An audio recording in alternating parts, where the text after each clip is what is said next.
Well, good morning, Spring Lake Village. Hope you're all doing well.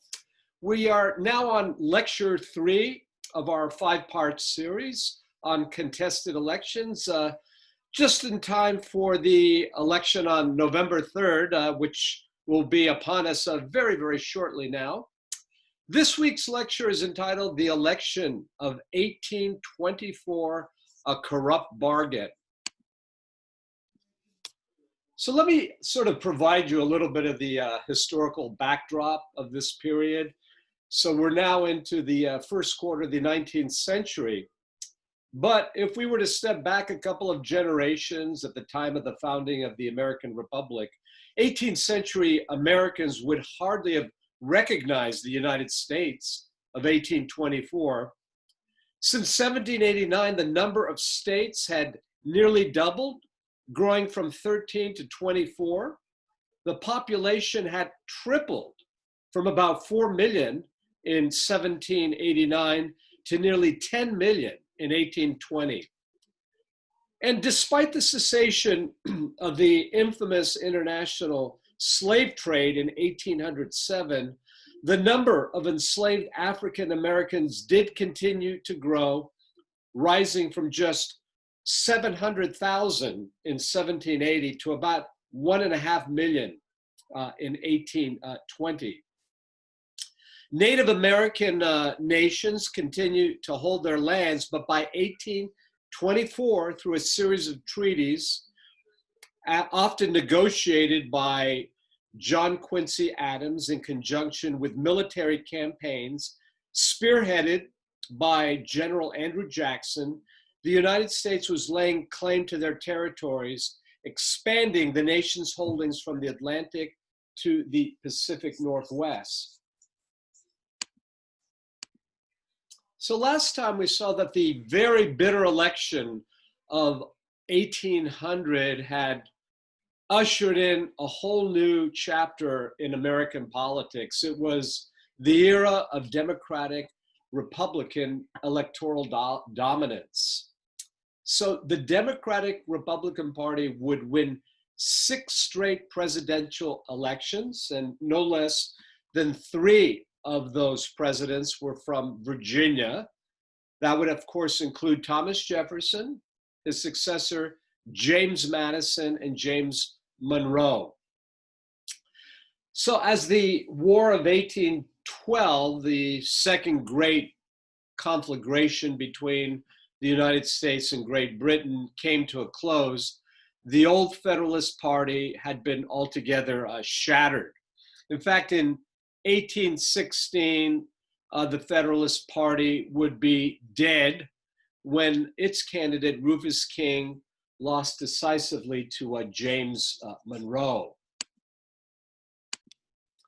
So we now enter a period called the era of good feelings, a time when political partnership was low and one party, again, the Democratic Republicans, would dominate United States politics for a generation.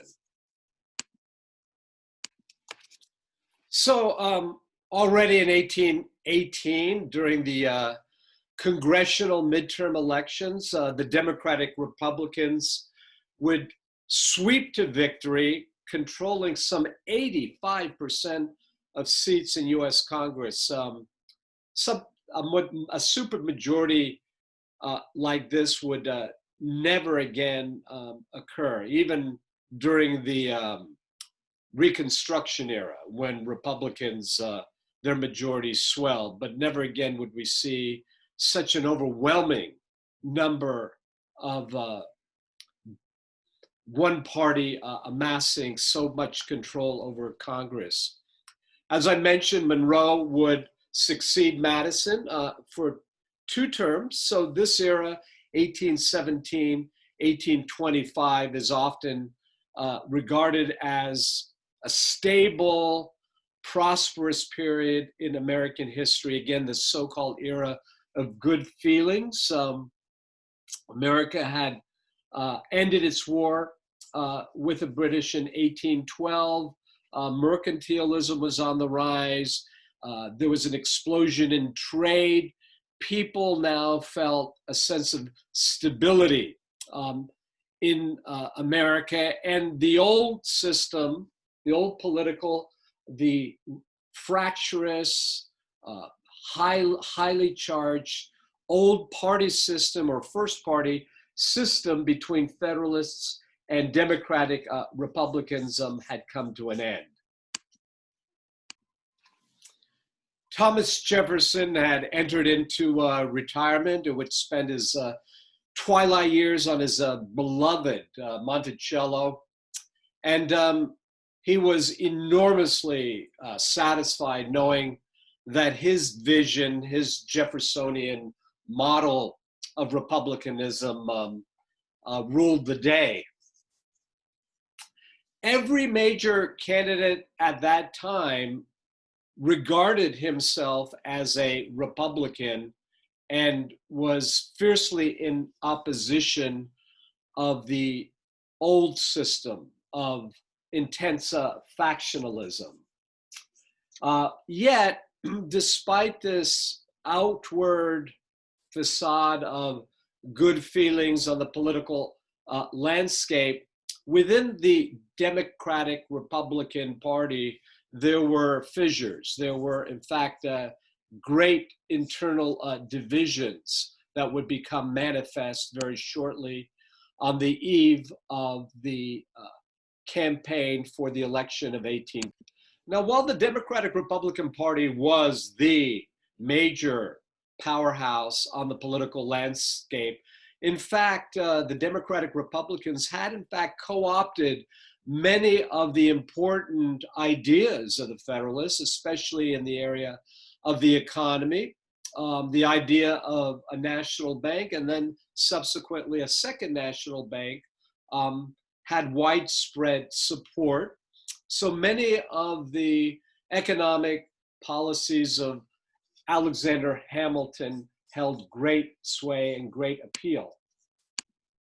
So during the two terms of James Monroe, again coined the era of good feelings, he advanced what was called an American system as regards the growth of the US economy. So this so-called American system had three basic elements. Again, the idea of a national bank as championed by Alexander Hamilton, protective tariffs, which of course today, especially under the Trump administration, has gained more and more currency and acceptance, not only within the Republican Party, but by many Democrats as well. Seeing this as a way of supporting American industry and American manufacturing.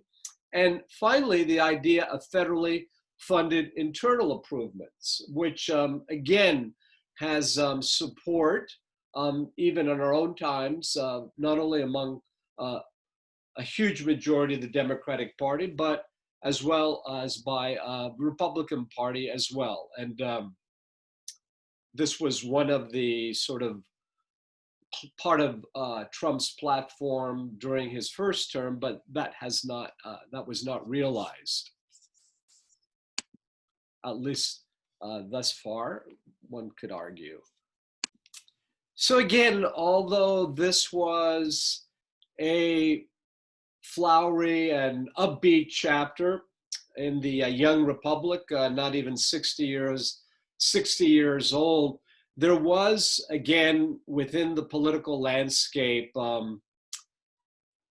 factionalism at the surface that would begin to percolate and explode during the election of 1824.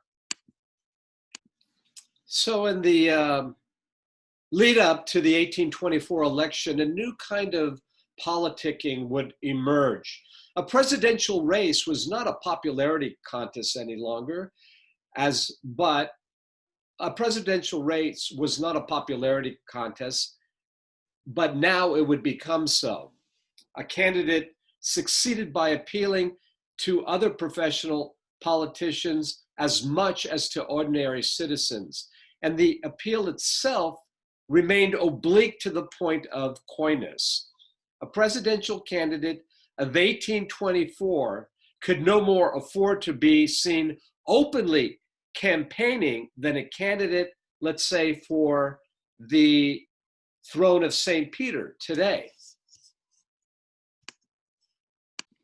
So as this new style of American politics began to take shape in the 1820s and then into the 1830s, many of the salient aspects of this new kind of politicking would continue to resonate, and many aspects of this new kind of American landscape would continue up until the present day.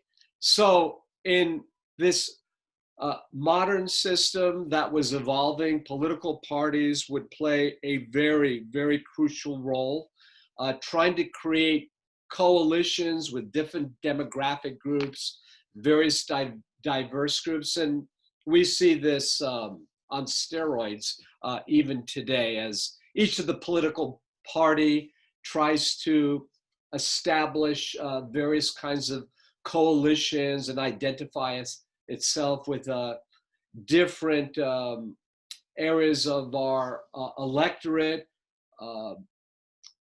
Some of it, of course, very controversial, as it was some 180 years ago.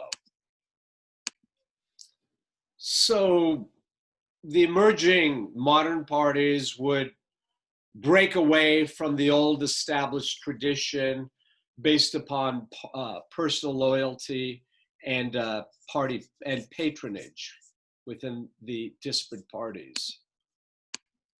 So this new system, as it would be played out in the election of 1824, would become the new norm.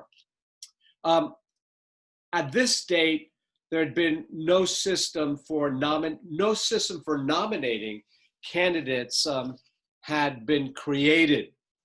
The old caucus system was in decline as the population and those who became enfranchised increased the electorate. Any party or group, therefore, could nominate a candidate for the presidency.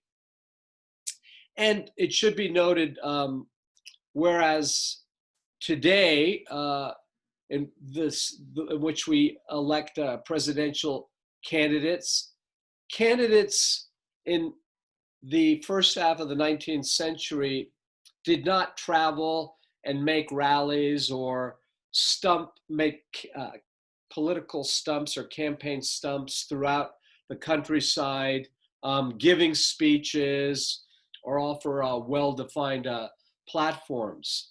Usually the political wrangling and the political dialogue and the debate was carried out through the press and through local political parties.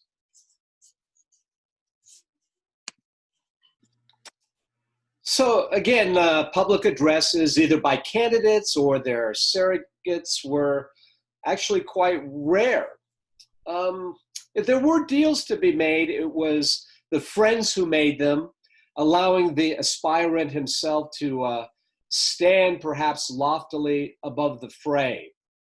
So as the fortunes of their candidate waxed and waned, these disparate proxies would quietly approach one another, proposing to combine forces, with one serving as the designated vice presidential candidate of another. But precisely because the race was so fluid, these offers almost always came to nothing. So this is really a watershed in American politics. So on the one hand, we find the candidates, whom I'll name in a moment, sort of outwardly comporting themselves with a kind of code of ethics reminiscent of the founding fathers. But in fact now, the new politics that emerged was extremely acrimonious.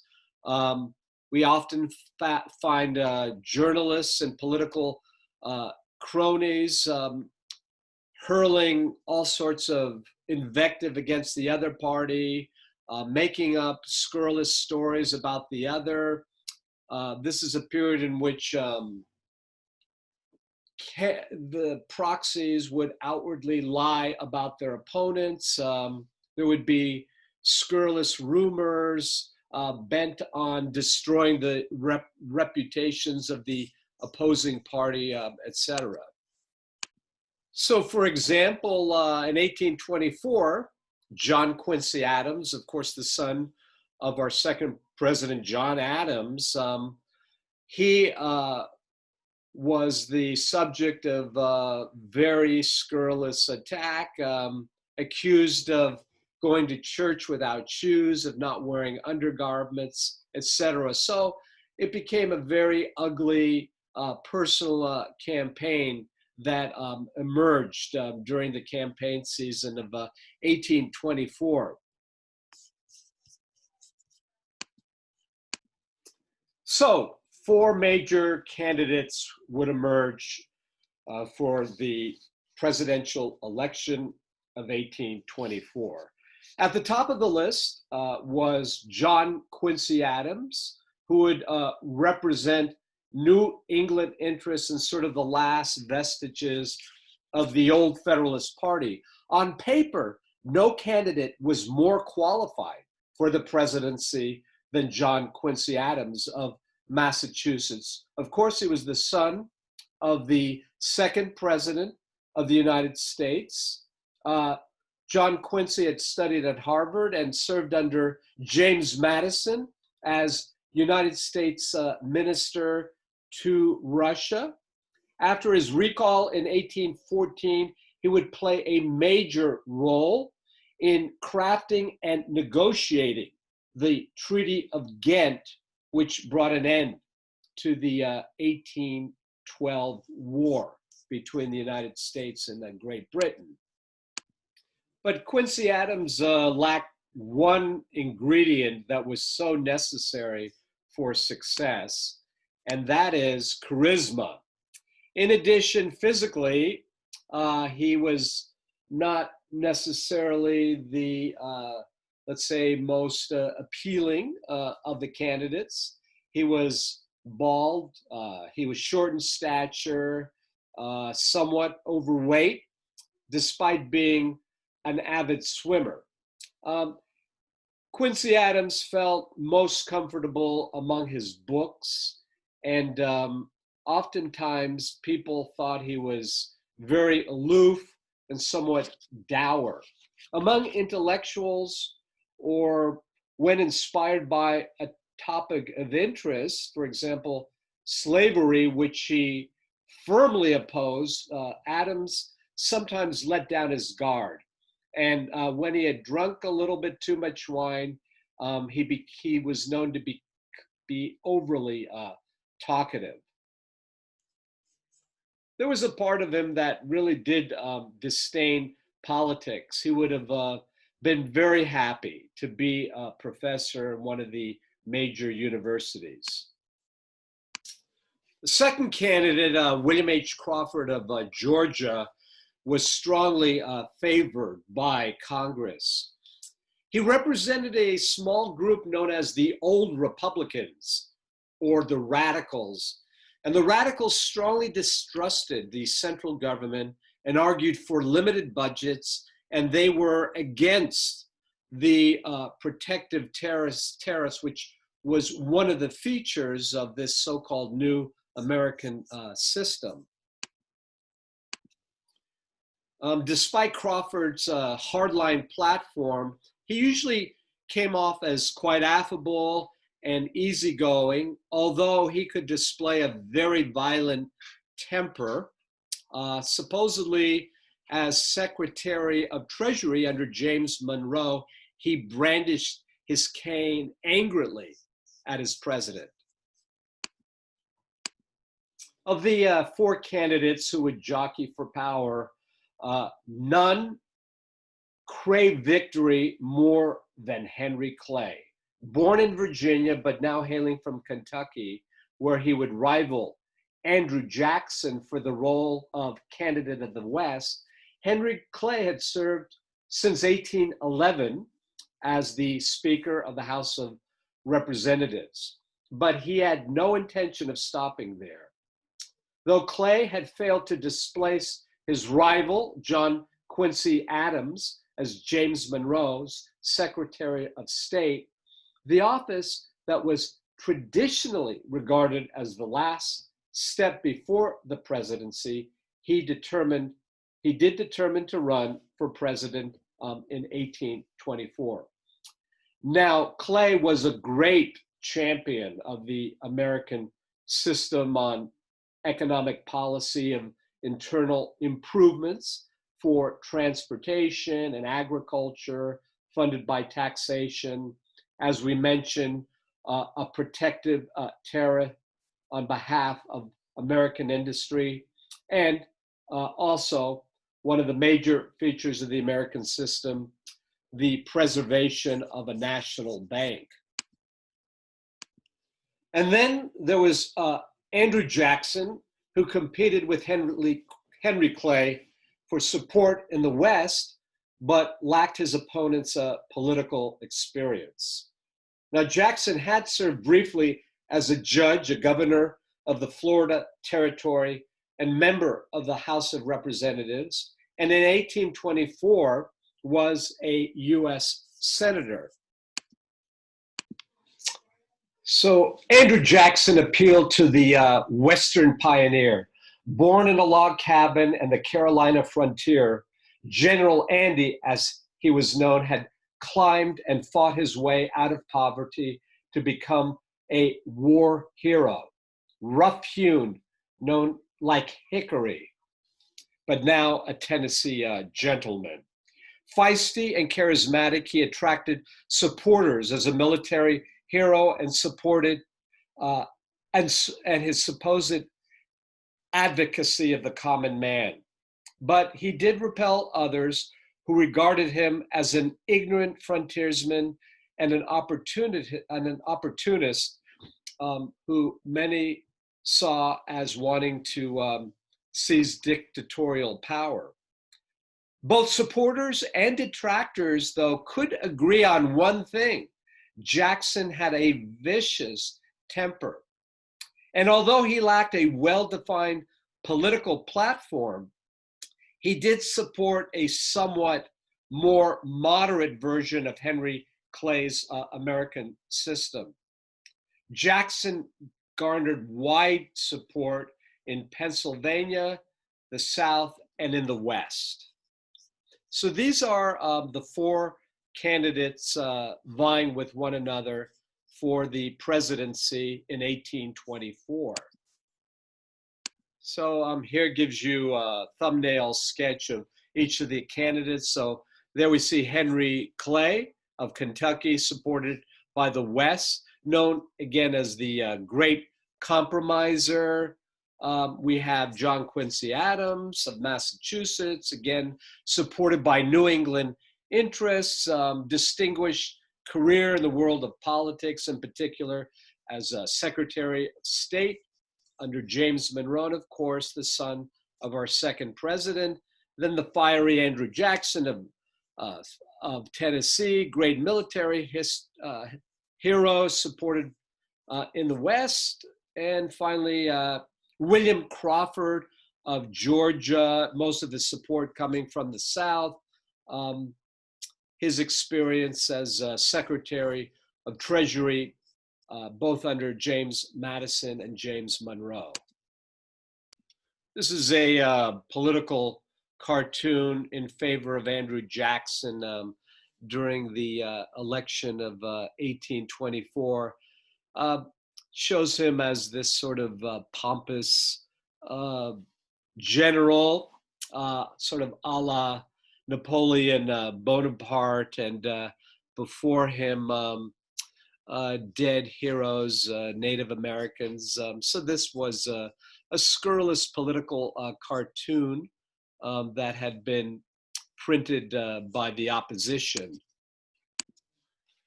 So there was no single election day in 1824. Instead, voters accumulated through the fall as voters cast ballots for individuals or slates of electors who typically pledged to support a certain candidate in the Electoral College. So it was the first time in which electors were chosen by voters rather than by the appointment of state legislators. So when the votes were finally counted, Andrew Jackson received in excess of 150,000 votes, and John Quincy Adams finished second with just under 110,000 votes.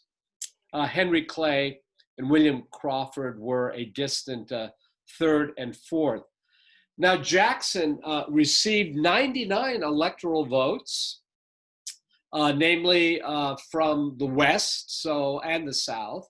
So Mississippi, New Jersey, North Carolina, Pennsylvania, of course, Tennessee, Indiana, and some electoral votes. Some of these states, Illinois, Louisiana, Maryland, and New York, split their electoral votes. Adams finished second, as I mentioned, capturing 84 electoral votes, as one would expect, strong support from the New England corridors. So from Vermont on down, Maine, of course, Massachusetts, etc. He did carry the majority of New York's 36 electoral votes, but Crawford, although a distant fourth or distant third, picked up 41 electoral votes and Clay 37. So there was no majority winner in the election of 1824. So I should qualify that by saying Jackson himself and no other candidate had scored a majority in the Electoral College system to be declared president. This shows the breakdown in the electoral map. You can see in the orange Henry Clay's electoral votes. Jackson, again, in the green, most of his support coming from the South, as well as Illinois, Indiana, Pennsylvania, and then John Quincy Adams, overwhelming support in New England. So it would be the House of Representatives who would ultimately determine who would be declared president from among the top 3 vote getters, as prescribed in the 12th Amendment, which had addressed issues regarding the deficiencies and the flaws in the Electoral College system. Henry Clay was eliminated from consideration, but he would hold enormous influence as the Speaker of the House of Representatives, whereby each state would cast only one vote.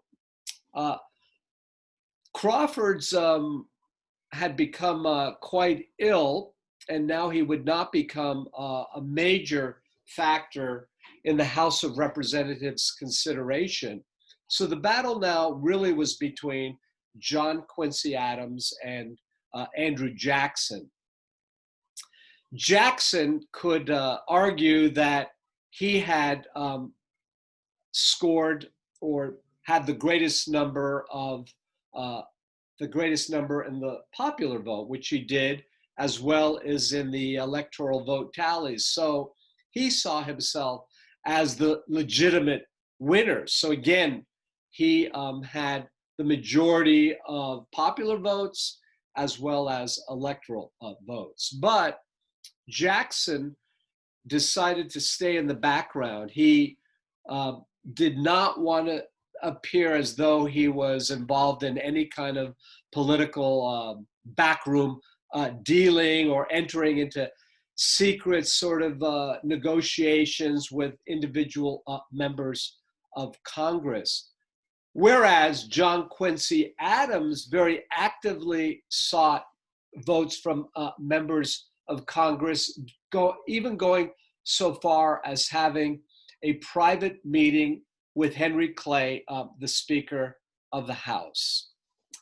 So, in the end, on the 9th of February in 1825, John Quincy Adams would be elected president by the House on the very first ballot, winning 13 states to Jackson's 7 and William Crawford's 4.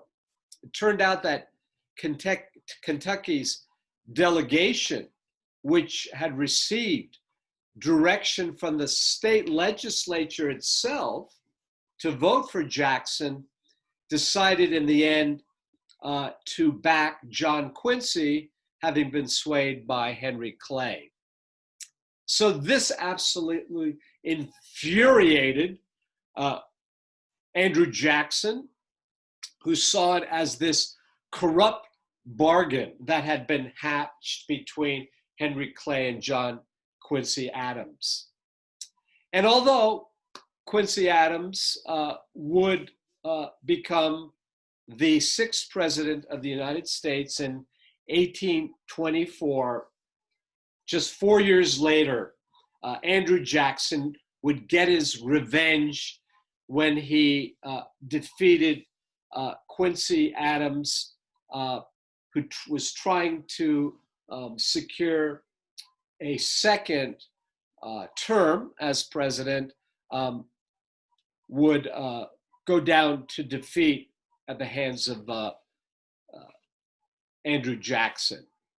So again, what I'm trying to show you in this series of lectures is, although the election that's going on even now, as already some 60 million voters have already cast their vote, we regard this as quite a fiery, contentious, kind of ugly election cycle. Again, when you look at some of these other elections that took place more than a century and a half ago, you can see how ugly and acrimonious and dirty they were. But again, 1824 is kind of a watershed. It became kind of the template, the paradigm of subsequent elections. The old system was gone. A new system of politicking had emerged. So we'll see this again when we examine the election of 1860 on the road to war. So look forward to seeing you next time. So take care for now.